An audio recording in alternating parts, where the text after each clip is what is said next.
கர்த்தருக்கு ஸ்தோத்திரம். கர்த்தர் நல்லவர். அவர் கிருபை என்றும் உள்ளது. எப்படி இருக்கீங்க எல்லாரும்? நல்லா இருக்கீங்களா? கர்த்தர் நாமத்துக்கு மகிமை உண்டாகட்டும். இன்றைக்கி தேதி நவம்பர் 30. இந்த மாதம் முழுவதும் நவம்பர் மாதம் முழுவதும் கர்த்தர் நம்மை பாதுகாத்து கொண்டார். இனி வரும் காலங்களிலும் நம்மை பாதுகாத்து கொள்வார். அடுத்த மாதம் நாளைய தினத்திலிருந்து 12வது மாதம். இந்த வருடம் முழுவதும் காத்தார்ல, அடுத்த மாதம் முழுவதிலும் நம்மை காப்பார். கர்த்தருடைய பரிபூர்ண கிருபையினாலும் நன்மையினாலும் நாம் நிரம்பி இருக்கிறோம். இந்த மாதத்தை கடந்து செல்ல நமக்கு கர்த்தர் உதவி செய்வார். நாளை தினம் துவக்கத்தைக்கும் கர்த்தர் நமக்கு ஆசீர்வதிப்பார். கர்த்தர் நாமத்துக்கு மகிமை உண்டாகட்டும். ஜெபிப்போமா? ஸ்தோத்திரம் ஸ்தோத்திரம் ஸ்தோத்திரம் ஸ்தோத்திரம்.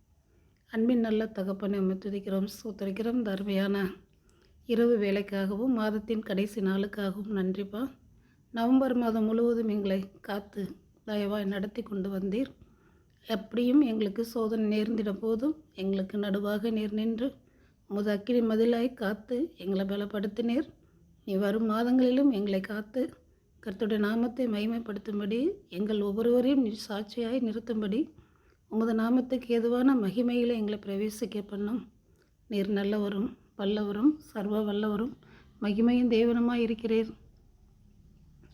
இருந்தவரும் இருக்கிறவரும் வருகிறவரும் ஆகிய சர்வ வல்லமையுள்ள தேவனாய கர்த்தராய் நீர் இருக்கிறீர். உம் நாமத்துக்கு மகிமை உண்டாகட்டும்.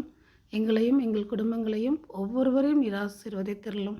பெயர் பெயராக ஆசீர்வதித்தருளும். உம்மால் உண்டாக்கப்பட்ட ஒவ்வொரு குடும்பத்துக்காகவும் ஸ்தோத்திரம். தேவரீர் எங்களுக்கு கொடுத்த நன்மைகளுக்காக ஸ்தோத்திரம். எங்கள் வாழ்நாளெல்லாம் உம்மை துதிக்கும்படியான ஈவை கொடுத்ததுக்காக ஸ்தோத்திரம். உலகமெங்கும் மழை பெய்து கொண்டிருக்கிறதப்பா. கர்த்தர் இந்த நாளை நினைத்தருள்வீராக. எங்களை உமது கூட்டில் வைத்து பாதுகாக்கிறீர்.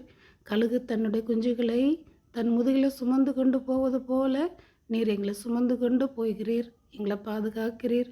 உங்களுக்கு கோடான கொடி ஸ்தோத்திரம், நன்றி. தொடர்ந்து எங்களோடு கர்த்தருடைய சமாதானம் இருப்பதாக. காத்துக்கொள்ளும் பலப்படுத்தும் அடியாளுடைய ஜெபத்தை கேட்டு கர்த்தர் எல்லாவற்றையும் செய்து முடிப்பீராக. முத நாமத்துக்கே மகிமை உண்டாகட்டும். இயேசுவின் நாமத்தில் பிதாவே, ஆமென். என் ஆத்துமாவே கர்த்தரை ஸ்தோத்ரி. என் முழு உள்ளமே அவருடைய பரிசுத்த நாமத்தை ஸ்தோத்ரி. என் ஆத்துமாவே கர்த்தரை ஸ்தோத்ரி. கர்த்தர் செய்த சகல உபகாரங்களை மறவாதே. ஆமேன் ஆமேன். அல்லேலூயா. கர்த்தர் நல்லவர், அவர் போதுமானவர், நம்மோடு என்றென்றும் கூட இருக்கிறவர். அவருடைய கிருபை நம்மளை விட்டு விலகாது. கர்த்தர் சீயோனுக்காகவும் எருசலேமுக்காகவும் சகரியா 1:14 சொல்லியிருக்காரு, மகா வைராக்கியம் கொண்டுள்ளேன்னு. நமக்காக நம் தேவன் யுத்தம் பண்ணுவார்.